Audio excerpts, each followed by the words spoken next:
रजरप्पा मंदिर पूर्णतः यंत्रस्थ मंदिर है। यह दो नदियों के संगम स्थल पर विराजमान है।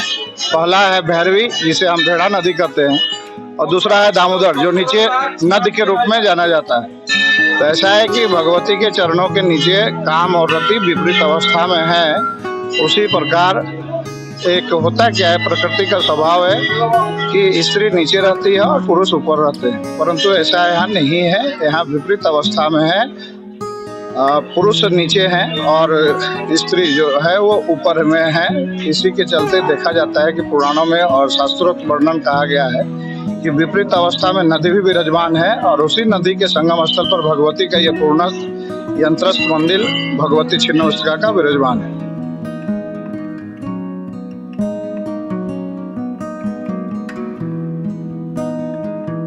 देवी छिन्नमस्तिका को समर्पित छिन्नमस्तिका मंदिर एक हिंदू तीर्थ स्थल है और भारत के झारखंड के रामगढ़ जिले के रजरप्पा में स्थित है।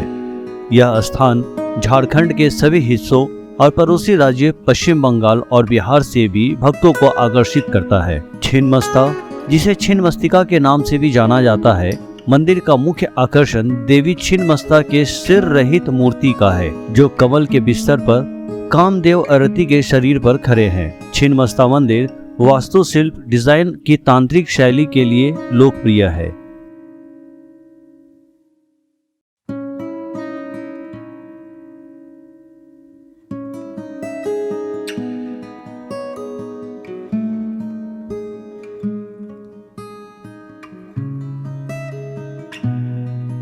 मुख्य मंदिर के अलावा विभिन्न देवी देवताओं जैसे सूर्य,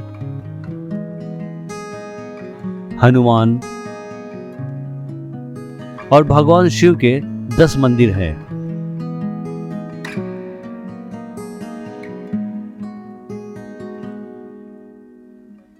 मुख्य मंदिर के चारों ओर कई छोटे मंदिर बनाए गए हैं, जैसे अष्टमातृका और दक्षिणा काली मंदिर। निकट ही एक श्रृंखला में बने महाविद्याओं के मंदिर तारा, षोडशी, भुवनेश्वरी, भैरवी, बगला, कमला, मातंगी और धूमावती है।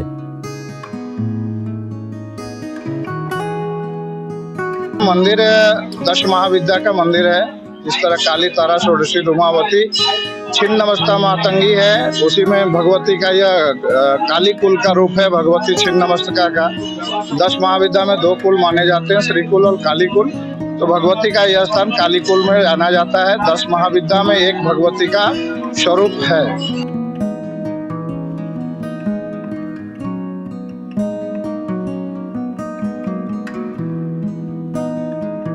यह वह जगह थी जहां झारखंड के आचार्य विनोबा भावे द्वारा शुरू किए गए भूधन आंदोलन में रामगढ़ राज्य के राजाओं ने लोगों को 3 एकड़ जमीन दी थी। झारखंड की राजधानी रांची से करीब 80 किलोमीटर की दूरी पर रजरप्पा में छिन्नमस्तिका देवी मंदिर स्थित है। यह मंदिर शक्तिपीठ के रूप में काफी विख्यात है।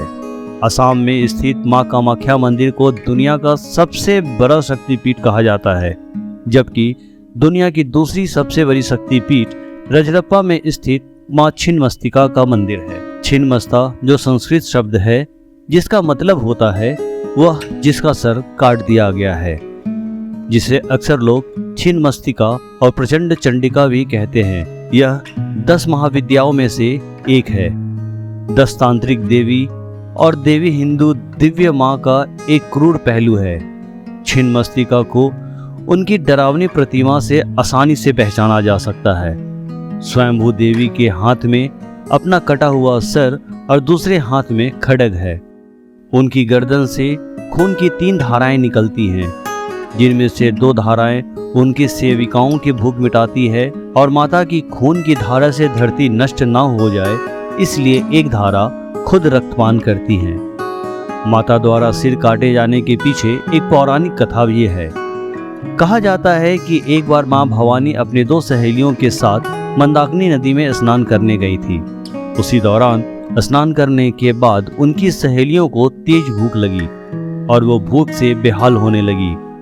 भूख की वजह से उनकी सहेलियों का रंग काला पड़ने लगा था, जिसके बाद उन दोनों ने माता से भोजन देने के लिए कहा, लेकिन माता ने जवाब में कहा थोड़ा सब्र और इंतजार करें। लेकिन उनको भूख इतनी ज्यादा लगी थी कि भूख से तड़पने लगी, जिसके बाद माँ भवानी ने खड़ग से अपना सिर काट दिया। कहा जाता है कि सिर कटने के बाद माता का कटा हुआ सिर उनके बाएं हाथ में आ गिरा और उनमें से खून की 3 धाराएं बहने लगी।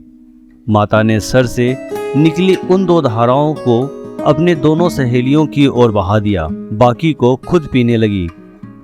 तभी से माँ के इस रूप को छिन्नमस्तिका के नाम से पूजा जाने लगा। मान्यता है कि माँ इस मंदिर में दर्शन के लिए आए सभी भक्तों की सारी मनोकामना पूर्ण करती हैं। रजरप्पा के भैरवी भेड़ा और दामोदर नदी के संगम पर स्थित माँ छिन्नमस्तिका के मंदिर को आस्था का धरोहर भी माना जाता है। यहाँ साल भर श्रद्धालुओं की भीड़ लगी रहती है, लेकिन शरदीय नवरात्रा और चैत्र नवरात्रा के समय यहाँ भक्तों की संख्या दुगनी हो जाती है। पश्चिम दिशा से दामोदर तथा दक्षिण दिशा से कलकल करती भैरवी नदी का दामोदर में मिलना मंदिर की खूबसूरती को बढ़ा देता है। मंदिर के उत्तरी दीवार के साथ रखे एक शिलाखंड पर दक्षिण की ओर रुख किए माता छिन्नमस्तिका का दिव्य रूप अंकित है।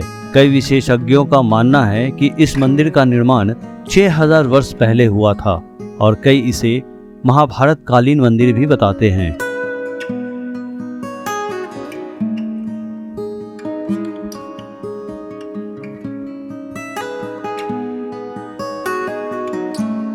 पीठ और शक्तिपीठ में क्या अंतर होता है? जिस समय दक्ष राजा का यज्ञ हुआ और सती का देह त्याग हुआ, तो वह देह विष्णु के चक्र द्वारा काटा गया था और जगह पर भगवती सती का अंग गिरा हुआ। वो अंग जहाँ गिरा उसको शक्तिपीठ कहा जाता है। और उस क्रम में भगवती ने एक रूप दिखाया महादेव के सामने, जिसको हम लोग 10 मुद्रा के रूप जानते हैं। तो ही 10 महादेव के रूप में एक भगवती का जो छिन्नमस्तिका है वो स्वयंभू है। और पूर्ण मंदिर देख रहे हैं, 64 का जंत मंदिर है। ये कि नहीं बनाया है, पुरातत्व भी बहुत ये पता है कि द्वारा गया। एक कहानी मिल जाएगी बाजार में, पुस्तक में कहीं लिखी हुई है, लेकिन वो हमारे पूर्वज कहते हैं कि हमारे तो यहाँ 20 पीढ़ी गुजर चुका है, तो हम लोग ये जानते हैं कि हमारे घरेलू बात क्या है। तो हमारा मानना है हमारे पूर्वजों का कि ये स्वयंभू मंदिर है। ये पूर्ण मंदिर जो आप देख रहे हैं विश्वकर्मा के द्वारा बनाया गया मंदिर है। और ये जो मूर्ति है वो भी स्वयंभू है।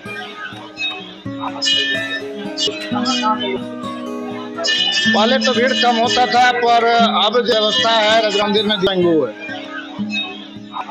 रजरप्पा को वेद, पुराणों और हिंदू शास्त्र में एक शक्तिपीठ के रूप में वर्णित किया गया है, जो देवी छिन्नमस्तिका की पूजा के लिए बिहार, झारखंड, पश्चिम बंगाल, असम और नेपाल के भक्तों द्वारा आते हैं। वैदिक ग्रंथ दुर्गा सप्तशी में भी मंदिर का जिक्र है। कला और स्थापत्य डिजाइन तांत्रिक महत्व के मंदिर के डिजाइन जैसा दिखता है।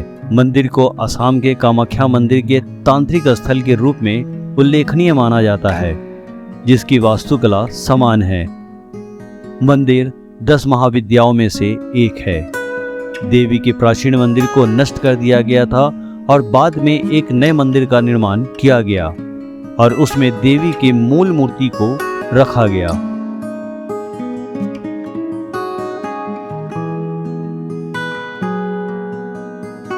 मंदिर में आज भी पशु बलि दी जाती है। बलि के लिए जानवरों को मंगलवार, शनिवार और काली पूजन के दौरान लाया जाता है। देखिए, यह भगवती माना जाता है कि यह राहु प्रधान क्षेत्र है और राहु को बलि चाहिए। बहुतों का मानना है, कहीं लिखा हुआ भी है, बहुत जगह पर नहीं भी लिखा हुआ है, लेकिन श्रद्धालु हम लोग किसी को नहीं बोलते हैं कि आप आइए और मनोकामना के लिए बकरा गछिए, परंतु ऐसा सर्दियों से परंपरा चली आती है कि काली को बलि चाहिए। इसी चलते श्रद्धालु आते हैं, अपनी मनोकामना के समक्ष रखकर वापस काम पूर्ण पे तब लोग बलि चढ़ाते हैं। अधिकतर नहीं भी चढ़ाते हैं, जैसी अपने आप की इच्छा है वैसा किया जाता है। साल भर भारी संख्या में तीर्थयात्री यहाँ पहुँचते हैं। पूर्णिमा और अमावस्या की रात के दौरान यहाँ लोगों की बड़ी भीड़ होती है। स्नान के धार्मिक महत्व के कारण यहाँ शिष्यों के बीच विवाह और मुंडन की रस्म के लिए भी लोकप्रिय है। वाहन मालिक यहाँ अपने नए वाहनों के लिए आशीर्वाद लेने आते हैं, क्योंकि उनका मानना है कि यहाँ वाहनों की पहली पूजा वाहनों के जीवन को कई गुना बढ़ा देती है और मालिकों के लिए सौभाग्य लाती है। तांत्रिक इस स्थान को तांत्रिक सिद्धि के लिए देखते हैं।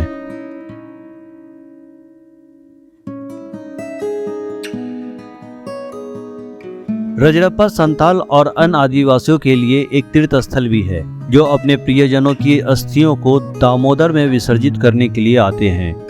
वे ज्यादातर दिसंबर के महीने में समूह में आते हैं, जिन्हें यात्री कहा जाता है। उनकी पौराणिक कथा के अनुसार यह उनका अंतिम विश्राम स्थल है। उनके लोकगीतों में रजरप्पा को थलकोपी घाट कहा जाता है और वे नहाने के बाद तेल का इस्तेमाल करते हैं।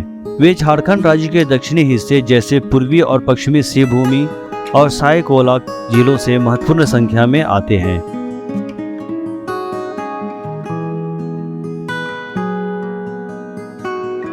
मां छिन्नमस्तिका देवी को मनोकामना देवी के नाम से भी जाना जाता है, क्योंकि यह मान्यता है कि यहाँ भक्तों की मनोकामना पूरी होती है। भक्त अपने मनोकामना पूर्ति के लिए मंदिर के एक शिला में चारों ओर लाल धागा बांधते हैं।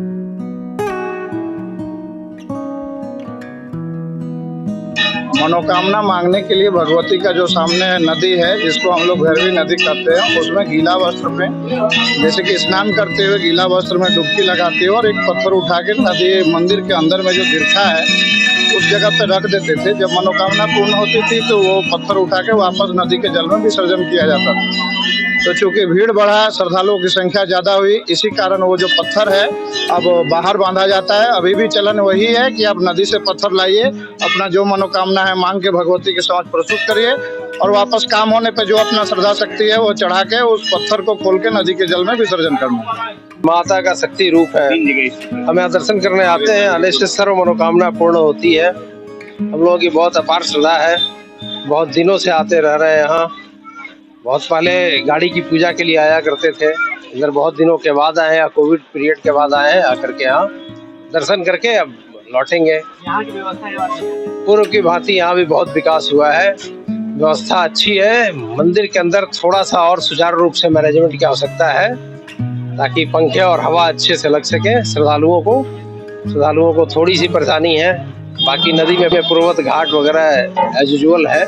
जनवरी के महीने में मकर संक्रांति के त्योहार पर यहाँ एक विशेष मेला लगता है और लाखों लोग इसमें शामिल होते हैं। विजयदशमी के त्योहार के दौरान एक मेले का भी आयोजन किया जाता है और इसमें बड़ी संख्या में लोग शामिल होते हैं।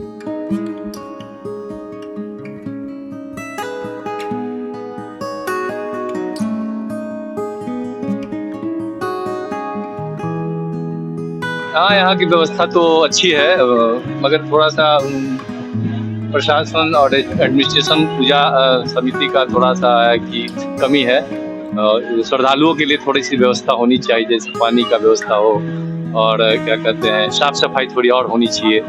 ये सब थोड़ा सा कमी है, बाकी और सब बढ़िया ठीक है। आगंतुक नदी में पवित्र स्नान करते हैं।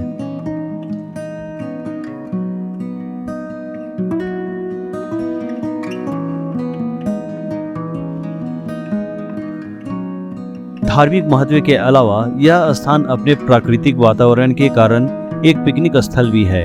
हरे भरे जंगल और नदी से आच्छादित पहाड़ी परिदृश्य इनकी कुछ विशेषताएं हैं। यहाँ स्थित गर्म पानी का झरना लोकप्रियता बढ़ाता है।